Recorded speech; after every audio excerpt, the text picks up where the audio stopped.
ជំរាបសួរបងប្អូនអ្នកគ្នាស្វាគមន៍មកកាន់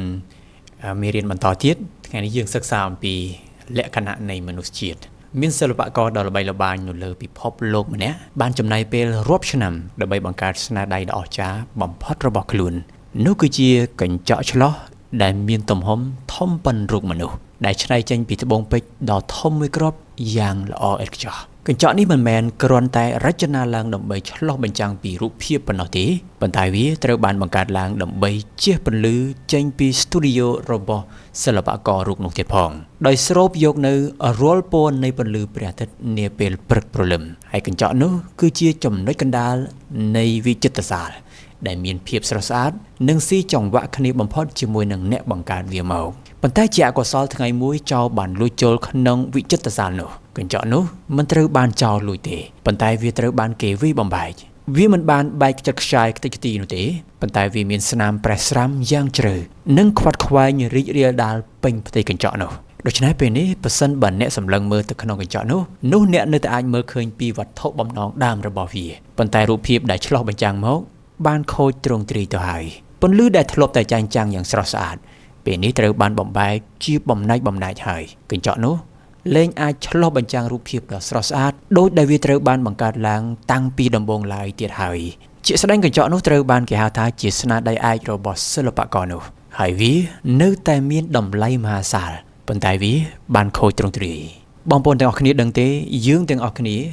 មនុស្សជាតិទាំងអស់គឺជាស្នាដៃឯកនោះឯងយើងត្រូវបានបង្កើតឡើងដើម្បីឆ្លុះបញ្ចាំងពីចរិតលក្ខណៈរបស់អ្នកដែលបង្កើតយើងគឺជាព្រះជាម្ចាស់ដែលល្អឥតខ្ចោះប៉ុន្តែមានរឿងមួយយ៉ាងបានកើតឡើងដែលធ្វើឲ្យកញ្ចក់នោះដែលធ្វើឲ្យយើងប្រេះស្រាំថ្ងៃនេះយើងនឹងពិនិត្យមើលថាហេតុអ្វីបានជាមានស្នាមប្រេះស្រាំទាំងអស់នេះដោយសពមួយដងយើងនឹងចាប់ផ្ដើមជាមួយនឹងសំណួរហើយព្រះគម្ពីរគឺជាអ្នកឆ្លើយតើមនុស្សប្រុសមនុស្សស្រីត្រូវបានបង្កើតឡើងដោយរបៀបណាហើយតើមនុស្សទទួលបានអំណាចអ្វីពីព្រះដែលបានបង្កើតគេមកនោះចម្លើយមាននៅក្នុងព្រះគម្ពីរលោកុបាទចំពុក1ខ26និងខ27បានសម្ដែងថាទ្រង់ក៏មានព្រះបន្ទូលថាចូលយើងធ្វើមនុស្សឲ្យដូចជារូបយើងមានភាពដូចជាយើងហើយមានអំណាចលើត្រីសមុទ្រសត្វហើរលើអាកាសនិងសត្វជើង4ដែលនៅលើផែនដីទាំងមូលព្រមទាំងសត្វលូនវាដែលវានៅលើដីផងទ្រង់ក៏បង្កើតមនុស្សឲ្យដូចជារូបអង្គទ្រង់គឺបានបង្កើតគេឲ្យចំនឹងរូបអង្គទ្រង់នោះឯងក៏បង្កើតគេឡើងជាប្រុសហើយនឹងជាស្រីដូច្នេះតែយើងបង្កើតឡើងតាមរបៀបណាយើងបង្កើតឡើងតាមរបៀបរូបភាពរបស់ព្រះហើយតែយើងមានអំណាចអ្វីព្រះបានដាក់អំណាចឲ្យយើងគ្រប់គ្រងលើសត្វទាំងអស់ដូច្នេះបានជាពេលខ្លះយើងឆ្ងល់តែហេតុតែបានជាមនុស្សហាក់ដូចជាមានអំណាចលើសត្វសូម្បីតែសត្វខ្លាសត្វដំរីប៉ុណ្ណាក៏ដោយនៅតែមនុស្សអាចគ្រប់គ្រងបានទាំងអស់នេះគឺសបញ្ជាក់ឲ្យឃើញអំពីគោលបំណងដើមដែលព្រះបានបង្កើតយើងមកគឺឲ្យយើងមានអំណាចលើសត្វទាំងអស់នោះទោះបីជាសត្វសាហាវប៉ុណ្ណាក៏ដោយក៏នៅតែមនុស្សអាចបង្ក្រាបបានមិនមែនជារឿងចៃដន្យទេប៉ុន្តែគឺជាការរៀបចំរួចជាស្រេចមកទៅហើយនៅក្នុងព្រះគម្ពីរទំនុកដំកើងចំពោះ8ខ4ដល់ខ6បានសម្ដែងថានោះតើមនុស្សជាអ្វីដែលទ្រង់នឹករលឹកដល់គេហើយគោលមនុស្សផងដែលទ្រង់ប្រោះដូច្នោះទោះបីទ្រង់បានធ្វើឲ្យគេទាបជាងទេវតាតែបន្តិចទេក៏បានបំពាក់សិរីល្អនឹងគេឈ្មោះឲ្យទុកជាមកុដទ្រង់បានតាំងគេឲ្យត្រួតលើអស់ទាំងការនៃព្រះហស្ថទ្រង់ក៏បានបញ្ចុះបញ្ចូលគ្រប់ទាំងអស់នៅក្រោមជើងគេព្រះបានប្រគល់អំណាចមកលើមនុស្សហើយវាគឺជាការពិតហេតុអីពីព្រោះយើងឃើញជាក់ស្ដែងនៅក្នុងសកលលោកនេះគឺបែបហ្នឹងគ្មានសត្វណាដែលមានប្រាជ្ញាឆ្លាតជាងមនុស្សនោះទេហើយគ្មានសត្វណាដែលមានគំនិតវាងវៃដូចជាមនុស្សឡើយពីព្រោះអីពីព្រោះមនុស្សត្រូវបានបង្កើតឡើងតាមរូបភាពរបស់ព្រះហើយអំណាចទាំងអស់ត្រូវបានប្រគល់មកឲ្យមនុស្សគ្រប់គ្រងមើលថែរក្សានៅលើផែនដីនេះពេលដែលព្រះបង្កើតសួនច្បារឯដែនដំបូងផែនដីដំបូងរបស់សពសារពើនេះស្ថិតនៅក្រោមការគ្រប់គ្រងរបស់មនុស្សដែលសូម្បីតែសត្វទាំងអស់ក៏ត្រូវបានមនុស្សដំបូងជាអ្នកដាក់ឈ្មោះឲ្យដែរមុនមានអំពើបាបសត្វទាំងអស់នោះគឺសភាពស្លូតបូតនោះទេដល់ព្រោះតែអំពើបាបធ្វើឲ្យសត្វទាំងអស់នោះចាប់ផ្ដើមកាចហើយស៊ីសាច់គ្នាឯងជាអាហារសំណួរបន្ទាប់សួរថាតើព្រះគម្ពីរពិពណ៌នាអំពីទំនាក់ទំនងរវាងរូបកាយផ្នត់គំនិតរបស់យើងនិងការពឹងផ្អែកទាំងស្រុងទៅលើព្រះសម្រាប់ជីវិតរបស់យើងយ៉ាងដូចម្តេចក្នុងព្រះគម្ពីរលោកុបាទចំពោះ2ខ7បានសម្ដែងថាព្រះយេហូវ៉ាដ៏ជាព្រះទ្រង់បានយកធូលីដីមកសូនធ្វើជាមនុស្សទ្រង់ផ្លុំខ្យល់ដង្ហើមជីវិតបញ្ចូលទៅក្នុងរន្ធច្រមុះនោះក៏ត្រឡប់ជាមានប្រលឹងរស់ឡើងយើងត្រូវបានបង្កើតឡើងតាមរបៀបនេះយើងកើតឡើងចេញពីធូលីដីដែលព្រះយកមកសូនធ្វើជារូបមនុស្ស បន្ទាប់មកទ្រង់បានផ្លុំខ្យល់ដង្ហើមជីវិតចូលក្នុងរន្ធច្រមុះនោះហើយយើងដែលចេញពីដីនោះក៏បានត្រឡប់ទៅជាព្រលឹងរស់ឡើងដូច្នេះធាតុផ្សំពីរធំៗទី1គឺជាធូលីដីបន្ទាប់មកខ្យល់ដង្ហើមគឺជាខ្យល់ជីវិតរបស់ព្រះដូច្នេះបានជាយើងស្លាប់ទៅមិនថាយើងដុតឬក៏កប់នោះទេរូបកាយរបស់យើងនឹងរលួយនឹងត្រឡប់ទៅជាធូលីដីវិញហើយខ្យល់ដង្ហើមដែលធ្លាប់តែមាននៅក្នុងយើងធ្វើយើងមានជីវិតនោះបានដកចេញពីយើងត្រឡប់ទៅព្រះវិញ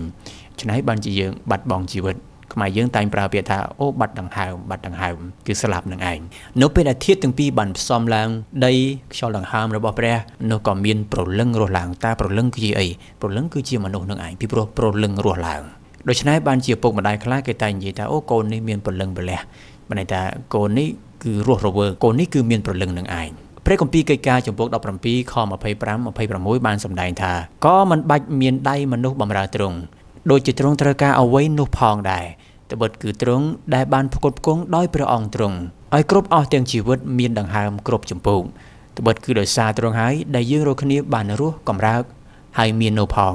ជីវិតរបស់យើងមានសពថ្ងៃនេះគឺដោយសារតែមានព្រះចឹងហើយបានជាព្រះយេស៊ូវទ្រង់មានព្រះបន្ទូលថាខ្ញុំគឺជាផ្លូវជាសេចក្តីពិតហើយជាជីវិតបើមិនមកតាមខ្ញុំគ្មាននរណាទៅឯព្រះបានទេព្រះអង្គគឺជាជីវិតព្រះគឺជាជីវិតបើមិនមកតាមព្រះទេនោះគ្មានជីវិតទេនិយាយឲ្យស្រួលស្ដាប់គ្រប់របស់ទាំងអស់ផែនដីធម្មជាតិជីវិតរបស់មនុស្សជីវិតរបស់ទេវតាបើសិនជាគ្មានព្រះទេនោះអត់មានជីវិតទេនោះនឹងស្លាប់នោះនឹងមិនមានឡើយព្រះគម្ពីរថេសាឡូនីគទី1ចំពោះ5ខ23បានសម្ដែងថាសូមឲ្យព្រះនៃសេចក្តីសុខសាន្តញែកអ្នករាល់គ្នាចេញជាបរិសុទ្ធសពគ្រប់ហើយឲ្យព្រលឹងនិងវិញ្ញាណហើយរូបកាយទាំងមូលបានបំរុងទុកឥតសៅហ្មងយើងត្រូវបានបង្កើតឡើងដោយមានធាតុផ្សំខ្យល់ជីវិតរបស់ព្រះដូច្នេះគោលបំណងដែលព្រះបង្កើតយើងឡើងនោះគឺដើម្បីញែកយើងរាល់គ្នាចេញជាបរិសុទ្ធឥតសៅហ្មងដូច្នេះត្រឡប់ទៅកាន់សំណួរខាងដើមវិញតើព្រះគម្ពីរពិពណ៌នាអំពីទំនាក់ទំនងរវាងរូបកាយផ្នត់គំនិតនិងការពឹងផ្អែករបស់យើងទៅលើព្រះយ៉ាងណានោះគឺថាមនុស្សយើងគឺពឹងទាំងស្រុងទៅលើព្រះសូម្បីតែដីដែលជារូបកាយរបស់យើងក៏ព្រះជាអ្នកយកមកបង្កើតឲ្យយើងដែរសូម្បីតែខ្យល់ដង្ហើមដែលនៅក្នុងយើងក៏ចេញមកពីព្រះដែរដូច្នេះយើងអត់មានអីមកអួតអំនួតថាអូយើងខ្លាំងអស្ចារ្យនោះទេពីព្រោះមនុស្សម្នាក់ៗពឹងទៅលើព្រះដើម្បីបានជីវិតគ្រប់គ្នាមិនថានរណាទេមិនថាស្ដេចមិនថាមនុស្សធំប៉ុណ្ណាទេបើសិនជាគ្មានខ្យល់ដង្ហើមទេនោះអ្នកនោះនឹងស្លាប់ខ្យល់ដង្ហើមនោះគឺជាខ្យល់ជីវិតនឹងឯងឥឡូវនេះសំណួរបន្ទាប់ទៀតបានសួរថាតើមានអ្វីកើតឡើងនៅពេលដែលមនុស្សជាតិបានជ្រើសរើសបដិសេធការពឹងផ្អែកទាំងស្រុងទៅលើព្រះហើយតើជំរឿននេះប៉ះពាល់អ្វីដល់តំណែងដ៏ខ្ពស់ឬក៏អភ័យឯកសិទ្ធិដ៏ខ្ពស់របស់ពួកគេក្នុងព្រះគម្ពីរលោកុបាទចំពុក3ខ6អ្នកដែលដើរតាមព្រះយេស៊ូវយើងសុទ្ធតែយល់ហើយអំពីការធ្លាក់ចុះរបស់មនុស្សតែមានបងប្អូនខ្លះថ្មីជាងខ្ញុំនឹងបញ្យល់បន្ថែមក្នុងព្រះគម្ពីរលោកុបាទចំពុក3ខ16បានសម្ដែងថាកាលស្ត្រីបានឃើញថាផ្លែនោះបរិភោគបានក៏ជាទីគប់ដល់ភ្នែកហើយជាដើមដែលល្មមគួរនឹងចង់បានដើម្បីបានប្រាជ្ញានោះនាងក៏យកផ្លែនោះមកបរិភោគព្រមទាំងចាយឲ្យដល់ប្តីនាងដែរនោះគាត់ក៏បរិភោគតាមការដំណើរមកឡើយព្រះបានបង្កើតមនុស្សឲ្យដាក់គេនៅក្នុងសួនច្បារដែរលើផែនដីនេះហើយព្រះមានព្រះបន្ទូលថាក្នុងបណ្ដាផ្លែឈើទាំងអស់នៅក្នុងសួនច្បារដែរនេះឯងអាចញ៉ាំផ្លែឈើទាំងអស់បានតែត្រង់ដើមឈើមួយគឺជាដើមឈើដឹងខុសដឹងត្រូវនឹងកាលណាឯងញ៉ាំនោះឯងនឹងស្លាប់ជាមិនខានប៉ុន្តែចៃដន្យនៅក្នុងព្រះគម្ពីរលោកុបាទចំពុក3ខ6ស្ត្រីដែលព្រះបានបង្កើតឡើងចេញពីអាដាមយកចង្ជំនីរបស់អាដាមបង្កើតបានជាស្ត្រីនឹងនាងបានឃ្លាតឆ្ងាយពីប្តីរបស់នាងហើយក៏ឃើញថាផ្លែឈើនោះបរិភោគបានជាទីគប់ដល់ភ្នែកនោះក៏យកផ្លែនោះមកបរិភោគហើយចែកឲ្យដល់ប្តីហើយអំពើបាបបានចូលមកក្នុងលោកីនេះបើសិនជាបងប្អូនមានចម្ងល់ថាហេតុអីបានជាព្រះដាក់ផ្លែឈើនេះខ្ញុំមានវីដេអូផ្សេងទៀតដែលនិយាយអំពីដើមកំណើតនៃអំពើបាបដូច្នេះតើមានអីកើតឡើងនៅពេលដែលមនុស្សបដិសេធព្រះនៅពេលដែលមនុស្សបដិសេធការពឹងផ្អែកទាំងស្រុងទៅលើព្រះមានអីកើតឡើងសេចក្តីស្លាប់បានចូលមកកាលពីសំណួរមុននេះបន្តិចយើងបានឃើញថាយើងត្រូវបានបង្កើតឡើងតាមរូបភាពរបស់ព្រះខ្យល់ដង្ហើមមកពីព្រះទូលីដីព្រះយកមកបង្កើតយើងពឹងផ្អែកទាំងស្រុងទៅលើព្រះដូច្នេះនៅពេលដែលមនុស្សបដិសេធការពឹងផ្អែកទាំងស្រុងទៅលើព្រះតើមានអីកើតឡើងគឺអត់មានជីវិតរស់នៅទេប៉ុន្តែអ្វីដែលព្រះបានបង្កើតគោលបំណងដំបូងគឺឲ្យគេរស់នៅរហូតមិនចេះស្លាប់តែឥឡូវនេះគេបដិសេធទ្រង់ប្រកាសណាគេនឹងស្លាប់ពីព្រោះអីពីព្រោះគេបានប្រព្រឹត្តរំលងអ្វីដែលព្រះបានហាមឃាត់រំលងបញ្ញត្តិរបស់ព្រះក្នុងព្រះគម្ពីរយូហានទី1ចំពុក3ខ4បានសម្ដែងថាឯអស់អ្នកណាដែលប្រព្រឹត្តអំពើបាបវិញនោះឈ្មោះថាប្រព្រឹត្តរំលងក្រឹតវិន័យដែរត្បិតអំពើបាបជាការរំលងក្រឹតវិន័យហើយក្រឹតវិន័យដំបូងដែលព្រះបានហាមដល់មនុស្សជាតិនោះគឺថាកុំញ៉ាំនិងកុំញ៉ាំបានញ៉ាំមិនបាន តែមនុស្សបានជ្រើសរើសញ៉ាំអ្វីដែលព្រះហាមឃាត់ថាកុំញ៉ាំដូច្នេះនោះហើយគឺជាក្រឹតវិន័យដំបូងរបស់ព្រះសម្រាប់មនុស្សជាតិអំពើបាបក៏បានចូលមកក្នុងលោកីយ៍នេះតាមរយៈមនុស្សតែម្នាក់ព្រះគម្ពីរលោកុបាទចំពុក3ខ23បានសម្ដែងថាដូច្នេះព្រះយេហូវ៉ាដ៏ជាព្រះទ្រង់ក៏បណ្ដេញពួកគាត់ចេញពីសួនច្បារដែនឲ្យទៅភ្ជួររស់ដីដែលទ្រង់បានយកមកបង្កើតគាត់នោះវិញពីដំបូងឡើយគោលបំណងរបស់ព្រះគឺស្រួលទេឲ្យយើងរស់នៅមិនចាំបាច់ធ្វើការលំបាកចេញពីដីដើម្បីបានរបស់នឹងមកញ៉ាំទេឥឡូវនេះគេបានប្រព្រឹត្តខុសជាមួយនឹងព្រះដូច្នេះគេកើតពីដីគេនឹងត្រូវរកស៊ីដោយលំបាកចេញពីដីដែលព្រះបានយកមកបង្កើតគេនោះជាងហើយបានជាយើងឃើញថាបច្ចុប្បន្ននេះអ្វីគ្រប់យ៉ាងដែលយើងបានគឺបានមកពីដីបើយើងមិនខំដល់ខ្លួនឯងទេយើងអត់បានទេវាជាការពិតសំណួរបន្ទាប់សួរថាតើរូបអង្គដែលខូចទ្រង់ទ្រាយរបស់ព្រះបង្ហាញឲ្យឃើញនៅក្នុងយើងសពថ្ងៃនេះយ៉ាងណាហើយតើផលវិបាកអ្វីខ្លះដែលយើងប្រឈមមុខតាំងពីកំណើតមកនៅក្នុងព្រះគម្ពីររ៉ូមចំពុក5ខ12បានសម្ដែងថាដូច្នេះដែលបាបបានចូលមកក្នុងលោកីយ៍នេះដោយសារមនុស្សតែម្នាក់ហើយក៏មានសេចក្តីស្លាប់ចូលមកដែរដោយសារអំពើបាបនោះជាយ៉ាងណានោះសេចក្តីស្លាប់បានឆ្លងរាលដាលដល់មនុស្សគ្រប់គ្នាយ៉ាងនោះដែរតែបិទគ្រប់គ្នាមានអំពើបាបហើយអំពើបាបដូចជាជំងឺឆ្លងចឹងឆ្លងពីម្ដាយទៅកូនមិនថាអ្នកនោះមិនបានប្រព្រឹត្តបាបក៏ដោយសារតែយើងកើតចេញពីអ្នកដែលធ្លាប់ប្រព្រឹត្តបាបចឹងហើយបានជាយើងមានអំពើបាបស្ដាប់ទៅហាក់ដូចជាអយុត្តិធម៌តែវាជាការពិតពីព្រោះមនុស្សមានបាបមិនអាចបង្កើតមនុស្សបរិសុទ្ធបានទេមនុស្សមានបាបបង្កើតមកគឺអ្នកមានបាបដូចគ្នាលុះត្រាតែនោះបរិសុទ្ធទើបបង្កើតកូនមកអត់មានបាបចឹងគម្ពីរចេញថាដោយសារមនុស្សតែម្នាក់ពើបាបបានចូលមកក្នុងលោកីយ៍នេះយេរេមៀចំពុក17ខ9បានសម្ដែងថាឯចិត្តជាគ្រឿងបញ្ឆោតលើសជាងទាំងអស់ហើយក៏អាក្រក់ហួសល្បត់ផងតើអ្នកណានឹងអាចស្គាល់បានបងប្អូនឃើញទេសំបីតែនៅក្នុងចិត្តរបស់មនុស្សយើងក៏ព្រះគម្ពីរបានសម្ដែងថាអំពើបាបចេញពីដំបូងនោះគឺចេញពីក្នុងចិត្តនឹងឯងឯចិត្តគឺជាគ្រឿងបញ្ឆោតលើសជាងទាំងអស់ហើយក៏អាក្រក់ហួសល្បត់ផងដូច្នេះឆ្លើយតបទៅកាន់សំណួរមិញហ្នឹងតើផលវិបាកអ្វីខ្លះដែលយើងប្រឈមមុខតាំងពីកំណើតមកគឺយើងកើតមកមានបាបនឹងឯងកើតមកភ្លាមយើងយំភ្លាមកើតមកភ្លាមចិត្តរបស់យើងគឺចង់ធ្វើបាបតែម្ដងដោយសារអីដោយសារវាឆ្លងរាលដាលមកហើយចូលនៅក្នុងចិត្តរបស់យើងរួចទៅហើយទោះបីជាយើងមិនបានធ្វើបាបក៏ដោយក៏យើងជាមនុស្សមានបាបបងប្អូនតើនេះទោះបីជាយើងមិនបានធ្វើបាបក៏ដោយក៏យើងជាមនុស្សមានបាបដែលកើតចេញពីមនុស្សមានបាបសំណួរបន្ទាប់តើព្រះធ្វើការតាមរយៈព្រះគ្រីស្ទនិងព្រះវិញ្ញាណបរិសុទ្ធដើម្បីស្ដាររូបអង្គទ្រង់នៅក្នុងយើងឡើងវិញដោយរបៀបណាដំណឹងល្អនោះគឺថាយើងរាល់គ្នាមិនឯកាទេព្រះមិនបានទុកយើងចោលឲ្យស្លាប់នៅក្នុងអំពើបាបនោះទេគម្ពីរចែងថាត្បិតឈ្នួលនៃអំពើបាបគឺជាសេចក្តីស្លាប់ដូច្នេះបានជាមនុស្សលើផែនដីនេះស្លាប់ដោយសារតែមានអំពើបាបនឹងឯងជាងដើម្បីជួយយើងរាល់គ្នាចេញពីអំពើបាបហ្នឹងព្រះមានគោលបំណងមួយគឺស្ដារយើងរាល់គ្នាឡើងវិញហើយតើព្រះស្ដារយើងរាល់គ្នាតាមរយៈព្រះគ្រីស្ទនិងព្រះវិញ្ញាណបរិសុទ្ធរបស់ទ្រង់ស្ដាររូបភាពរបស់ព្រះអង្គនៅក្នុងយើងដោយរបៀបណាព្រះគម្ពីរកូរិនថូសទី2ចំពុក5ខ19សម្ដែងថាគឺពីដំណើរដែលព្រះទ្រង់បានគង់នៅក្នុងព្រះគ្រីស្ទកំពុងផ្សះផ្សាលោកីយ៍និងព្រះអង្គទ្រង់ឥតប្រកាន់ទោសគេទៀតព្រះស្ដារយើងរាល់គ្នាតាមរយៈពីដំណើរដែលទ្រង់គង់នៅក្នុងព្រះគ្រីស្ទដើម្បីផ្សះផ្សាលោកីយ៍